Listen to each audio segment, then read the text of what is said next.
تقسیم ہند سے پہلے افغانستان کے تاریخی علاقے بانیان سے ہجرت کر کے پاکستان آنے والی ہزارہ برادری بلوچستان کے دارالحکومت کوئٹہ کے علاوہ ضلع لورا لائی میں بھی آباد ہے۔ ہزارہ برادری کی اگرچہ زبان مختلف ہے، لیکن رہن سہن، خوراک، ثقافت وغیرہ بلوچستان میں آباد پشتون اور بلوچ اقوام سے ملتے ہیں۔ ہزارگی بولنے والی ہزارہ کی خواتین مردوں کے شانہ بشانہ ہر شعبے میں کھڑی نظر آتی ہے۔ ہزارہ برادری کی اکثر آبادی شہر میں ہو کر بھی پہاڑی علاقوں میں آباد ہے۔ اگر تاریخ کو دیکھا جائے تو ہزارہ برادری ہمیشہ سے پہاڑی علاقوں میں آباد رہی ہے۔ پہاڑی علاقوں میں رہنے کی وجہ تاریخی تسلسل اور حفاظت ہے۔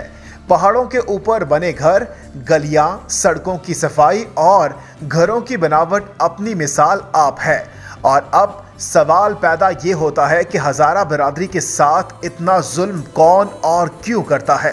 ناظرین، عموماً یہ سمجھا جاتا ہے کہ ہزارہ برادری کا تعلق شیعہ فرقے سے ہے، اس لیے ان پر اتنا ظلم ہوتا ہے، جس کی وجہ سے پوری شیعہ کمیونٹی ان کے ساتھ مل جاتی ہے جب بھی ان کے ساتھ کوئی ظلم ہوتا ہے۔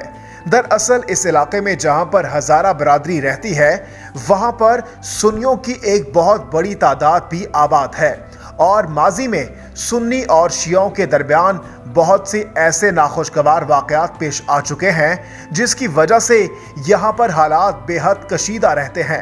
لیکن بعد میں ہمارے دشمنوں نے اس تمام تر صورتحال کا بے حد فائدہ اٹھایا اور فرقہ واریت کو ہوا دینے میں کلیدی کردار ادا کیا، اور مختلف مذموم کارروائیاں کر کے سنی اور شیعوں کو آپس میں لڑایا گیا، جو کہ گزشتہ مرچ کا واقعہ بھی انہی سازشوں کی ایک کڑی ہے۔ اس حوالے سے آپ کی کیا رائے ہے؟ اپنی رائے کا اظہار کمنٹ سیکشن میں ضرور کیجیے۔ چینل جے کے پوائنٹ کو سبسکرائب کر لیجیے تاکہ ہماری انٹرسٹنگ ویڈیوز آپ تک بر وقت پہنچ سکیں۔